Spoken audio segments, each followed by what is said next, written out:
Hello students, welcome to the Hindi class. I am Nalini Seth. आज हम class 4 रचना प्रसून का चैप्टर नंबर 7 वचन नंबर्स, ठीक है, इसके हम एक्सरसाइजेस देखेंगे। पहले देखते हैं कि हमने लास्ट वीडियो में इस चैप्टर में क्या पढ़ा था, क्या समझा था। वचन किसे कहते हैं? देखिए यहाँ पर कुछ पिक्चर्स दी गई हैं, है ना। एक गुब्बारा, 5 गुब्बारे, एक किताब, 5 किताबें, 3 किताबें। तो उपयुक्त उदाहरणों से, जिन शब्दों से हमें ये पता चल रहा है, गुब्बारा शब्द, गुब्बारा, इससे हमें पता चल रहा है कि शब्द कोई एक गुब्बारे के बारे में बात हो रही है, और 5 गुब्बारे इसका मतलब एक से ज़्यादा। अगर हमने बोला किताब, किताब से क्या पता चल रहा है हमें कि एक किताब के बारे में बात हो रही है, और किताबें, किताबें से हमें क्या पता चल रहा है कि एक से ज़्यादा किताबें हैं। और तो उपयुक्त उदाहरणों से स्पष्ट होता है कि जब कोई वस्तु एक से अधिक होती है तो उसके नाम का रूप बदल जाता है। जैसे गुब्बारा है तो गुब्बारे हो गया, उसके नाम का रूप बदल गया, है ना। एक गुब्बारा गुब्बारा, और एक से ज़्यादा हो गया तो गुब्बारे हो गया वो, ठीक है। और जैसे गुब्बारा शब्द से उसकी संख्या में एक होने का पता चल रहा है, और गुब्बारे से उसकी संख्या में एक से ज़्यादा होने का पता चलता है। तो इस प्रकार एक किताब से हमें पता चल रहा है कि वो किताब एक है, और किताबें शब्द से हमें पता चल रहा है कि किताबें एक से ज़्यादा हैं। तो शब्द के जिस रूप से उसकी संख्या में एक या एक से अधिक होने का पता चलता है उसे हम वचन कहते हैं, ठीक है। और वचन कितने प्रकार के होते हैं हमने पढ़ा था। वचन 2 प्रकार के होते हैं, एक वचन और बहुवचन। एक वचन किसे कहते हैं? शब्द के जिस रूप से उसकी संख्या में एक होने का पता चलता है उसे हम एक वचन कहते हैं। जैसे किताब, तो किताब शब्द से हमें उसके संख्या में एक होने का पता चल रहा है कि किसी एक किताब के बारे में बात हो रही है, एक किताब, ठीक है। गुब्बारा, गुब्बारा शब्द से हमें पता चल रहा है कि हम एक गुब्बारे के बारे में बात कर रहे हैं। और गुब्बारे, गुब्बारे शब्द से हमें पता चल रहा है कि वो एक से ज़्यादा है। तो शब्द के जिस रूप से उसकी संख्या में एक होने का पता चलता है उसे हम एक वचन कहते हैं। जैसे पत्ती, चिड़िया, गुब्बारा, किताब और आदि। और बहुवचन किसे कहते हैं? शब्द के जिस रूप से उसकी संख्या में एक से अधिक होने का पता चलता है उसे हम बहुवचन कहते हैं। जैसे कि पत्तियाँ, है ना, चिड़ियाँ और किताबें। तो इनसे हमें पता चल रहा है कि जो शब्द है वो बहुवचन है, ठीक है। और वचन बदलने के हमने कुछ नियम भी पढ़े थे फर्स्ट वीडियो में, कि व्यक्तिवाचक और भाववाचक संज्ञाएं हमेशा एक वचन में होती है। व्यक्तिवाचक क्या होती है? हम किसी विशेष व्यक्ति, विशेष प्राणी या विशेष जगह के बारे में जब हम बात करते हैं तो वहाँ पर व्यक्तिवाचक संज्ञा होती है। तो जब हम किसी एक पर्टिकुलर चीज़ के बारे में बात कर रहे हैं तो वो हमेशा एक वचन में होती है। तो व्यक्तिवाचक संज्ञा, जैसे कि रामायण एक पवित्र ग्रंथ है, तो हमने रामायण के बारे में बात की। रामायण एक पुस्तक है, एक हिंदुओं का एक पवित्र ग्रंथ है, उसके बारे में हम बात कर रहे हैं। तो हमें पता चल रहा है कि हम सिर्फ और सिर्फ रामायण के बारे में बात कर रहे हैं, ठीक है। गंगा पवित्र नदी है, तो हम यहाँ पर सिर्फ गंगा नदी के बारे में बात करें, किसी और नदी के बारे में नहीं। तो जो ये हो गया व्यक्तिवाचक संज्ञा। तो व्यक्तिवाचक संज्ञा हमेशा एक वचन में ही होती है। वचन की पहचान संज्ञा और क्रिया से भी होती है, ये भी हमने पढ़ा था। जैसे राम बाजार जा रहा है, जा रहा है क्रिया इसमें क्या है? जा रहा है। तो हमें पता चल रहा है कि किसी एक व्यक्ति के बारे में बात हो रही है। लड़के मैदान में खेल रहे हैं, यहाँ पर ये लड़के बाजार जा रहे हैं से पता चल रहा है कि हमें वो एक से ज़्यादा है। कुछ शब्द हमेशा एक वचन में ही प्रयोग होते हैं, जैसे दूध, पानी, जनता, भीड़, वर्षा आदि। और कुछ शब्द जो होते हैं वो हमेशा बहुवचन में प्रयोग किए जाते हैं, जैसे हस्ताक्षर, प्राण, दर्शन, बाल आदि। और कभी कभी आदर देने के लिए हम एक वचन के स्थान पर बहुवचन की क्रिया भी लगा देते हैं, जैसे कि पापा काम पर जा रहे हैं। तो पापा तो एक वचन है, लेकिन उनको रेस्पेक्ट देने के लिए, उनको आदर देने के लिए हमने क्या बोला? पापा बाजार जा रहे हैं, ठीक है, रहे हैं। और यहाँ पर हमने कुछ वचन बनाने के नियम भी देखे थे। आ को ए में बदलने पर जैसे बात है तो बातें हो जाएगा, और बड़ा आ को ए करने पर जैसे रुपया है तो रुपये हो जाएगा, मेला है तो मेले हो जाएगा, ठीक है। स्त्रीलिंग शब्दों के अंत में आ में ए जोड़ने से क्या हो तरह कथा कथाएं, है ना। ई को हस्व करके या आ की मात्रा जोड़ने पर, जैसे मछली है तो इसको हस्व कर रहे हैं मतलब छोटी की मात्रा लगा देंगे ला के ऊपर, या आ की मात्रा और चंद्र बिंदु, तो क्या हो जाएगा मछलियाँ, है ना। उसी तरह अंत में चंद्र बिंदु सिर्फ और सिर्फ चंद्र बिंदु लगाने से भी बहुवचन शब्द बन जाते हैं, जैसे चूहिया। चूहिया में कोई चंद्र बिंदु नहीं है, खाली चूहिया लिखा हुआ है। और उसके बाद देखिए चूहिया, ये क्या है, एक वचन, लेकिन चूहिया जब हमने आ की मात्रा के ऊपर यहाँ पर चंद्र बिंदु लगा दिया है तो क्या बन गया है, ये बहुवचन, ठीक है। सिर्फ और सिर्फ चंद्र बिंदु लगाने से ये बहुवचन शब्द बन गया है, ठीक है। उसी तरह चिड़ी चिड़िया चिड़िया, है ना, गुड़िया गुड़िया। तो अब हम देखते हैं इसके प्रश्न उत्तर। पहले हम इसके देखेंगे मौखिक प्रश्न। All of you take out your notebooks, अपनी कॉपी निकालेंगे सब लोग और उसमें लिखेंगे, ओके। निम्नलिखित प्रश्नों के उत्तर दीजिए। निम्नलिखित प्रश्नों के उत्तर दीजिए। यह है मौखिक अभिव्यक्ति, ठीक है, मौखिक अभिव्यक्ति।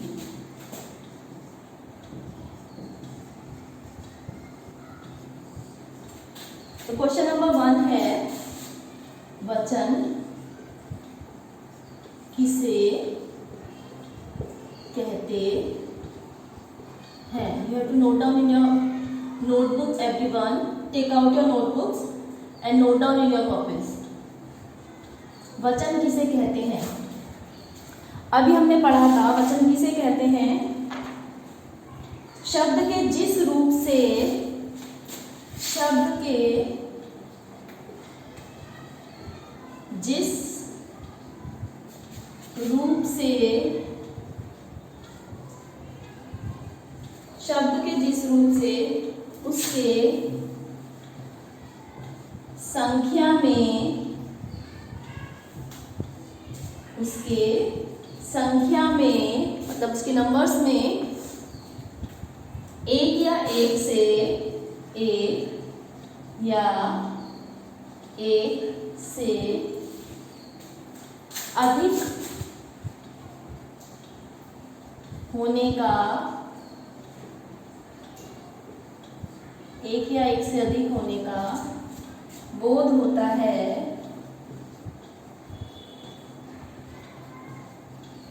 बोध होता है,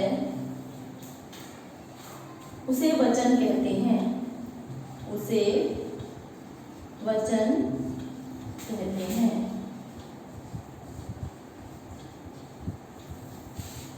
अंडरस्टूड एवरीवन।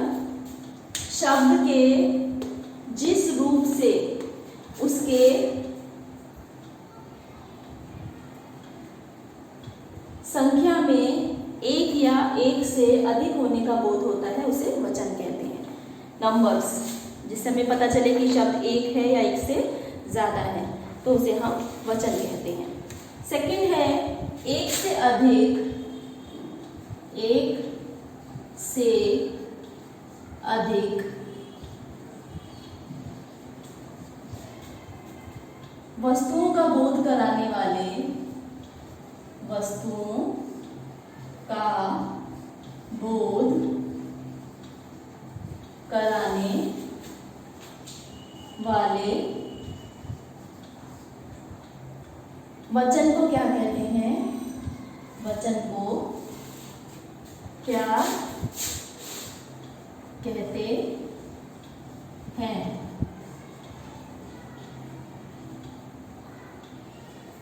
एक या एक से अधिक वस्तुओं का, एक या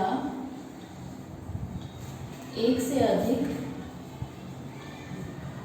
वस्तुओं का,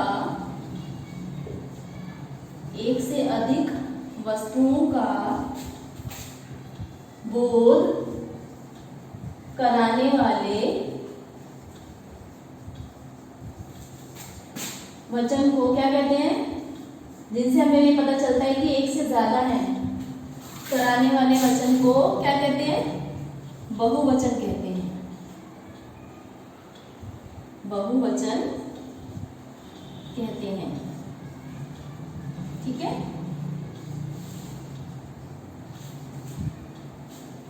is it clear to you everyone? एक से अधिक वस्तुओं का बोध कराने वाले वचन को क्या कहते हैं? बहुवचन कहते हैं। ठीक है। अब हम देखेंगे लिखित क्वेश्चन आंसर्स। लिखित क्वेश्चन आंसर्स।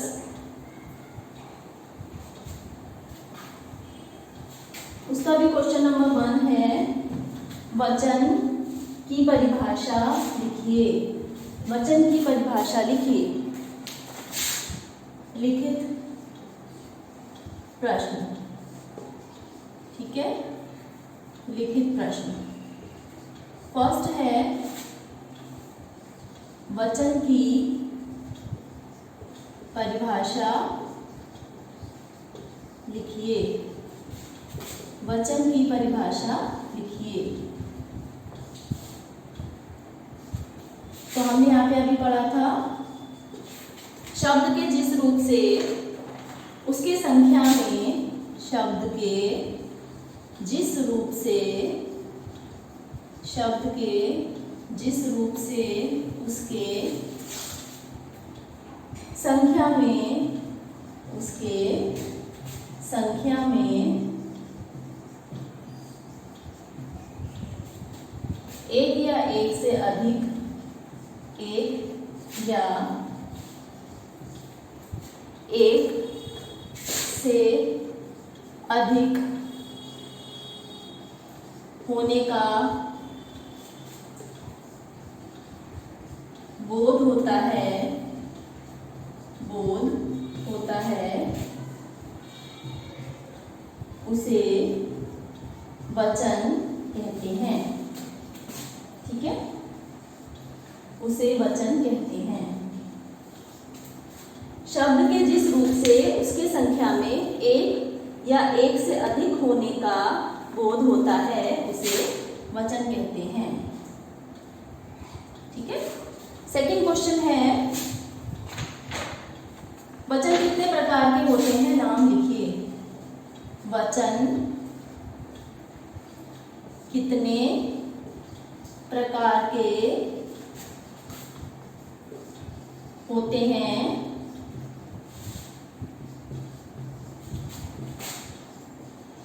नाम लिखिए।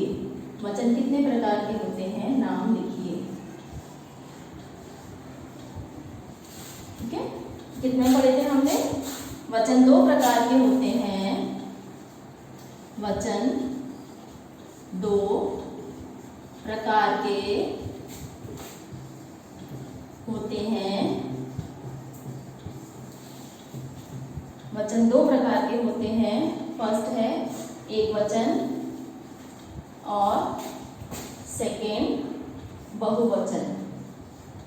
ठीक है। फर्स्ट एक वचन और सेकेंड है बहुवचन।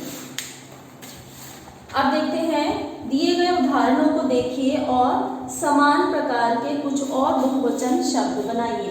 यहाँ पर एक एक्सरसाइज दी हुई है कि यहाँ पर कुछ शब्द दिए गए हैं और उनसे मिलते जुलते हमें बहुवचन शब्द लिखने हैं।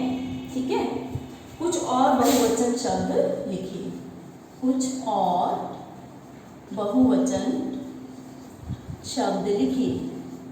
बहुवचन शब्द लिखिए। ठीक है। तो पहला शब्द दिया हुआ है चूहे। चूहे। अब देखिए इसका एक वचन क्या होना था? चूहा। अब यहाँ पर आ की मात्रा आई, आ की मात्रा को हमने क्या बना दिया? ए बना दिया। ठीक है। तो यहाँ हमने पढ़ा था आ की मात्रा को ए में बनाने पर कैसे चेंज हो जाता है, जैसे चूहा चूहे। तो ये हो गया बेटा बेटे। ठीक है। उसके बाद मेला मेले, केला केले। ठीक है। जहां लास्ट में आ की मात्रा आ रही है उसमें हमें क्या करना है? ए की मात्रा लगा देंगे। ठीक है। तो 4 ये हमने शब्द यहाँ पे लिख दिए हैं, बेटे मेले केले और मुर्गे मुर्गे। अब है ये हमारा शब्द था चूहे। उसके बाद नेक्स्ट है मालाएं।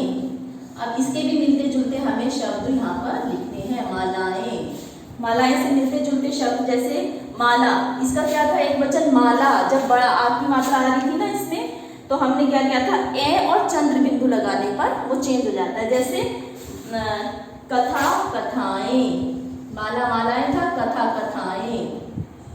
उसके बाद लता लताएं, ओके, कक्षा कक्षाएं, ठीक है। इससे मिलते जुलते शब्द हो गए मालाएं, कथाएं, लताएं, कक्षाएं और भाषाएं। और लास्ट वर्ड है हमारा गलियां, गलियां, ठीक है। इससे भी मिलते जुलते हमें शब्द यहाँ पर लिखने हैं। गली, तो इसका एक वचन क्या था, गलियां का, गली बड़ी की मात्रा थी। और जब हमने पढ़ा था कि बड़ी ई की मात्रा आती है तो उसको हम हस्व में चेंज कर देते हैं और फिर या आ की मात्रा और चंद्र बिंदु लगा देते हैं। जैसे मछली मछलियाँ, कली कलियाँ, बोली बोलियाँ, ठीक है। गली गलियाँ, तो मछली का क्या हो जाएगा, मछलियाँ, ठीक है। यहाँ पर भी देखो ला के ऊपर छोटी की मात्रा आ गई है और या आ की मात्रा चंद्र बिंदु। मछली, ला के ऊपर बड़ी की मात्रा थी ना मछली में एक वचन पे, तो यहाँ पर बहुवचन बनाते समय बड़ी की मात्रा आ गई, या आ की मात्रा और चंद्र बिंदु। तो इससे मिलता जुलता शब्द हो गया गलियां, मछलियां, चाबियां, ठीक है, कलियां। इन सब में एक वचन में बड़ी की मात्रा थी। रोटियां, ठीक है। तो इनसे मिलते जुलते ये शब्द हो गए। चूहे, बेटे, मेले, केले, मुर्गे, मालाएं, कथाएं, लताएं, कक्षाएं, भाषाएं, गलियां, मछलियां, चाबियां, कलियां और रोटियां, ठीक है। इसके बाद वाली जो एक्सरसाइजेज है वो हम नेक्स्ट वीडियो में कवर करेंगे। आप ये अपना आपका होमवर्क है, इसको अच्छे से आप करिए, अपनी नोटबुक में सारा काम नोट डाउन कीजिए और लर्न कीजिए। Thank you so much.